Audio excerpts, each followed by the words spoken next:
নমস্কাৰ সকলোকে আমাৰ অন্য এটা ভিডিঅ'লৈ স্বাগতম জনালোঁ। মই হৈছোঁ পবিত্ৰ বৰা আৰু আপোনালোকে চাই আছে ষ্টাডি উইথ পবিত্ৰ। আজিৰ ভিডিঅ'টোত আমি আছাম পুলিচৰ SI ওপৰত আহিব পৰা কিছুমান ইম্পৰ্টেণ্ট কুৱেশ্যন লৈ আহিছোঁ, গতিকে সকলোৱে ভিডিঅ'টো শেষলৈকে চাবা। আমি ইয়াত প্ৰায় 40টা কুৱেশ্যন লৈ আহিব চেষ্টা কৰিছোঁ। প্ৰিভিয়াছ ইয়েৰ কুৱেশ্যনসমূহ ইয়াত থাকিব আৰু নতুন বছৰত আহিব পৰা ইম্পৰ্টেণ্ট কুৱেশ্যনসমূহ লগতে থাকিব।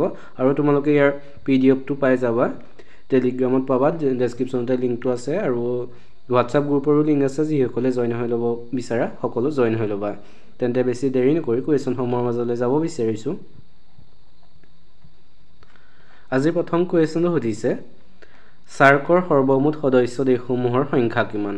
সাৰ্কৰ মুঠ সদস্যৰ সংখ্যা কিমান সুধিছে।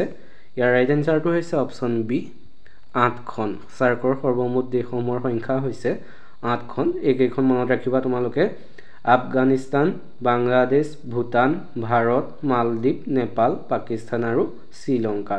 এই 8খনেই হৈছে সাৰ্কৰ মুঠ সদস্য সংখ্যা।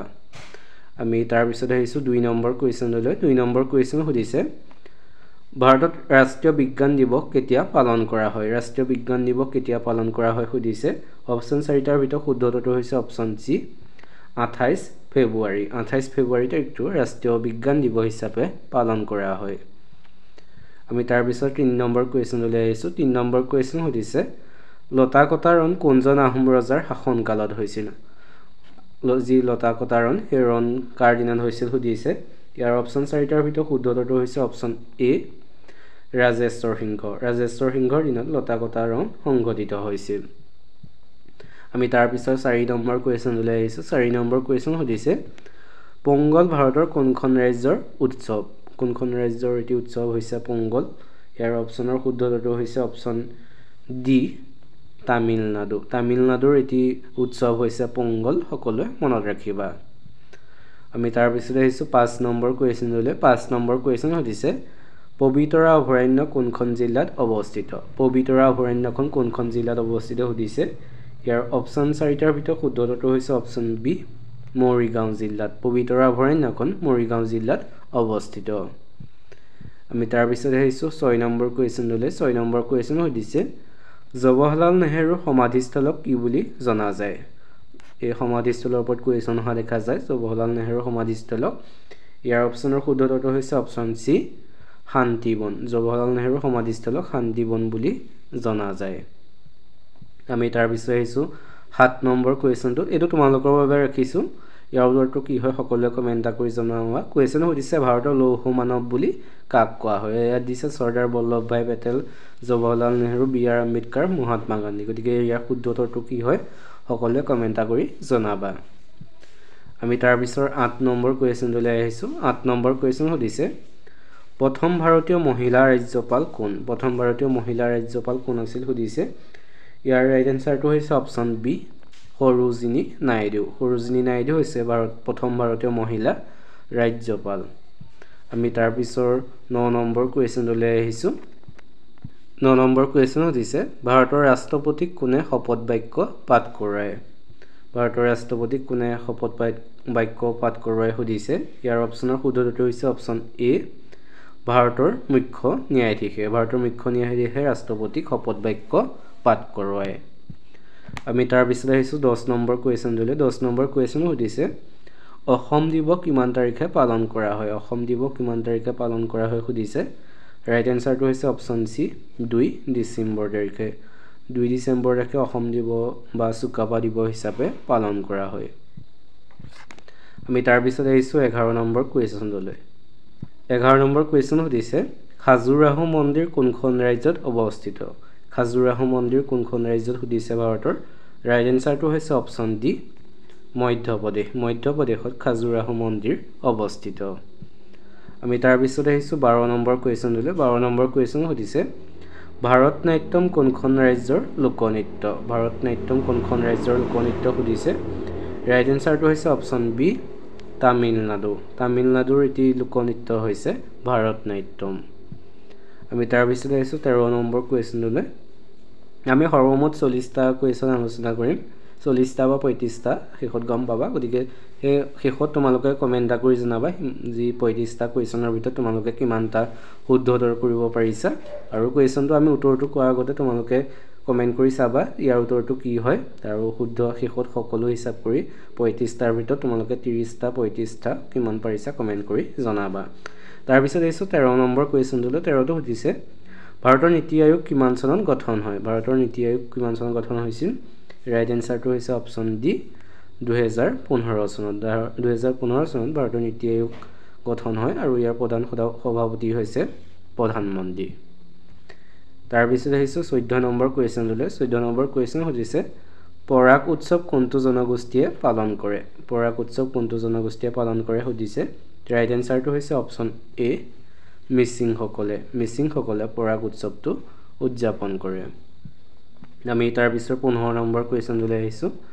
15 নম্বৰ কুৱেশ্যন সুধিছে মীৰ জুমলাৰ লগত কোন পৰিব্ৰাজক অসমলৈ আহিছিল মীৰ জুমলাৰ লগত কোন পৰিব্ৰাজক অসমলৈ আহিছিল সুধিছে ৰাইট এনসাৰটো হৈছে অপশ্যন চি চিহাবুদ্দিন তালিচ মীৰ জুমলাৰ লগত অসমলৈ আহিছিল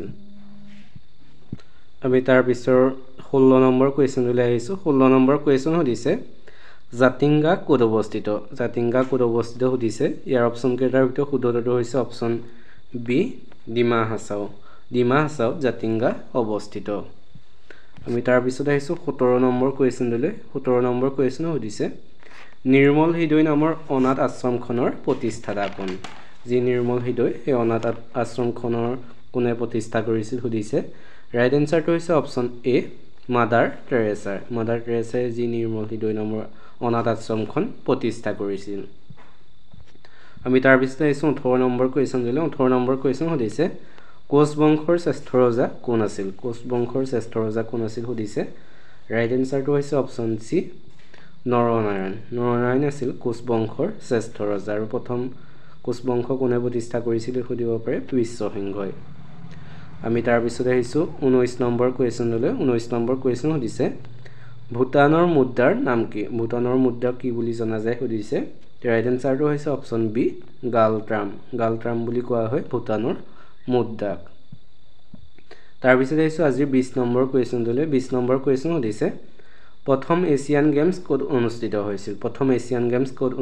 হৈছিল সুধিছে অপশ্যন 4টাৰ ভিতৰত শুদ্ধ উত্তৰটো হৈছে অপশ্যন ডি দিল্লীত প্ৰথম এছিয়ান গেমছ অনুষ্ঠিত হৈছিল চনটো কিমান চন 1951 চন মনত ৰাখিবা সকলোৱে আমি তাৰপিছত কুৱেশ্যনটোলৈ আহিছোঁ তোমালোকে আজিৰ ভিডিঅ'টো চাই কেনেকুৱা পাইছা সকলোৱে কমেণ্ট কৰি জনাবা যদি ভাল পাইছা তেনেহ'লে চেনেলটো ছাবস্ক্ৰাইব কৰি বন্ধু বান্ধৱীৰ সৈতে শ্বেয়াৰ কৰি দিবা আমি ইয়াৰ পিছতে JBUB তাৰ ওপৰতো কুৱেশ্যন আনিম আৰু DSSO এক্সাম DME এক্সাম হোৱা কথা আছে যিহেতু গতিকে তাৰ ওপৰতো কুৱেশ্যনসমূহ পাই থাকিবা সকলোৱে চেনেলটো ছাবস্ক্ৰাইব কৰি থবা 21 নম্বৰ কুৱেশ্যন সুধিছে সাৰে জাহাঁ সে আচ্ছা গীতটোৰ ৰচক কোন সুধিছে ৰাইট এনসাৰটো হৈছে অপশ্যন চি মহম্মদ ইকবালে সাৰে জাহাঁ সে আচ্ছা এই গীতটি ৰচনা কৰিছিল তাৰপিছত আহিছোঁ 22 নম্বৰ কুৱেশ্যনলৈ 22টো সুধিছে 2020 অলিম্পিক খেলত বজৰং পুনিয়াই কোনবিধ খেলত ব্ৰঞ্জৰ পদক লাভ কৰিছিল যি টকিঅ' অলিম্পিক 2020 তাত বজৰং পুনিয়াই কোনবিধ খেলত ব্ৰঞ্জৰ পদক পাইছিল সুধিছে ৰাইট এনসাৰটো হৈছে অপশ্যন এ মল্লযুঁজত তেখেতে ব্ৰঞ্জৰ পদক লাভ কৰিছিল আমি তাৰপিছত আহিছোঁ 23 নম্বৰ কুৱেশ্যনটোলৈ 23টো সুধিছে টকিঅ' অলিম্পিক 2020ত ভাৰতে সৰ্বমুঠ কিমানটা পদক লাভ কৰিছিলে সৰ্বমুঠ ভাৰতে টকিঅ' অলিম্পিকত কিমানটা পদক পাইছিল সুধিছে ৰাইট এনসাৰটো হৈছে অপশ্যন ডি 7টা সৰ্বমুঠ 7টা পদক পাইছিলে আৰু তাত গোল্ড পাইছিলে 1টা সিলভাৰ পাইছিলে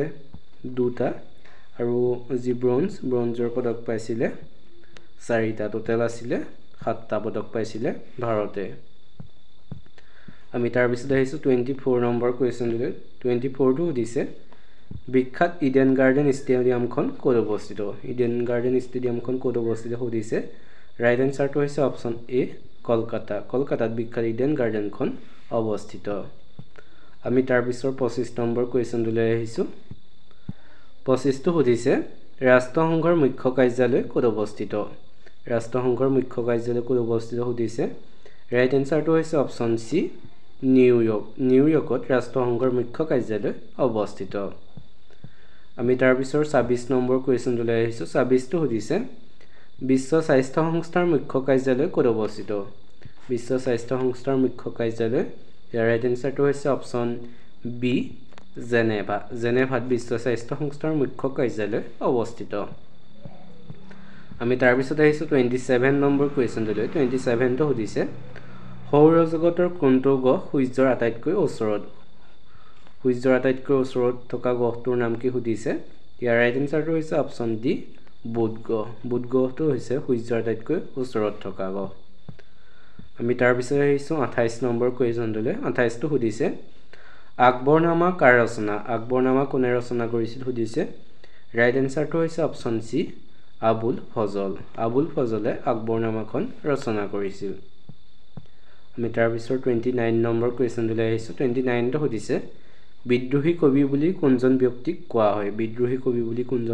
কোৱা হয় সুধিছে ৰাইট এনসাৰটো হৈছে অপচন সি প্ৰসন্নলাল চৌধুৰী বিদ্ৰোহী কবি বুলি কোৱা হয় তাৰ পিছত আহিছো 30 নম্বৰ কোৱেশ্চনটোলৈ 30 নম্বৰ কোৱেশ্চন সুধিছে ৰাজ্যসভাৰ অধ্যক্ষ কোন সুধিছে ৰাইট এনসাৰটো হৈছে অপচন বি উপৰাষ্ট্ৰপতি হৈছে ৰাজ্যসভাৰ অধ্যক্ষ আমি তাৰ পিছত আহিছো 31 নম্বৰ কোৱেশ্চনটোলৈ 31টো সুধিছে কাৰ দিনত গোহাঁই কমল আলী নিৰ্মাণ কৰা হৈছিল সুধিছে ইয়াত দিছে নৰনাৰায়ণ বিশ্বসিংহ নৰকাসুৰ ৰুদ্ৰসিংহ ৰাইট এনসাৰটো হৈছে অপচন এ নৰনাৰায়ণৰ ৰাজত্ব কালত গোহাঁই কমল আলী পথটো নিৰ্মাণ কৰা হৈছিল আমি তাৰ পিছত আহিছো 31 নম্বৰ কোৱেশ্চনটোলৈ 32টো সুধিছে অসম সাহিত্য সভাৰ প্ৰথম মহিলা সভাপতি কোন আছিল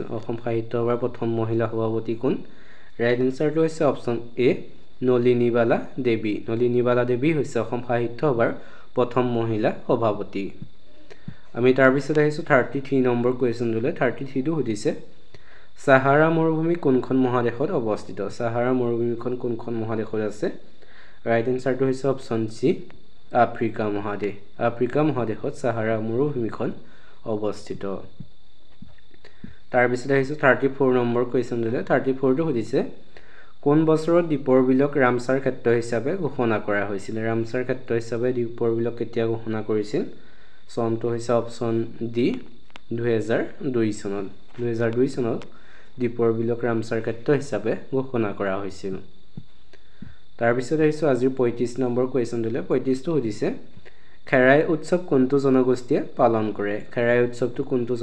পালন কৰে ৰাইট এনসাৰটো হৈছে অপচন বি বড়োসকলে খেৰাই উৎসৱটো উদযাপন কৰে এইকেইটাই আছিল আজিৰ কোৱেশ্চন যি আমি 35টা কোৱেশ্চন আলোচনা কৰিলো 35টাৰ ভিতৰত তোমালোকে কিমানটা উত্তৰ দিব পাৰিছা সকলোৱে কমেন্ট কৰি জনাবা ভিডিওটো যদি ভাল পালা তেনেহলে চেনেলটো সাবস্ক্ৰাইব কৰি বন্ধু বান্ধৱীৰ সৈতে শেয়াৰ কৰি দিবা আৰু যদি তোমালোকে ইয়াৰ পিডিএফটো পাব বিচাৰা ডেসক্ৰিপচনতে টেলিগ্ৰাম লিংকটো দিয়া আছে তাত জয়েন হৈ ল'বা অথবা আমাৰ হোৱাটছআপ গ্ৰুপৰো লিংক দিয়া আছে তাত জয়েন হ'লে যিকোনো এটা তোমালোকে পিডিএফ সমূহ পাই যাবা তেন্তে আজিলৈ ভিডিওটো ইমানেই ধন্যবাদ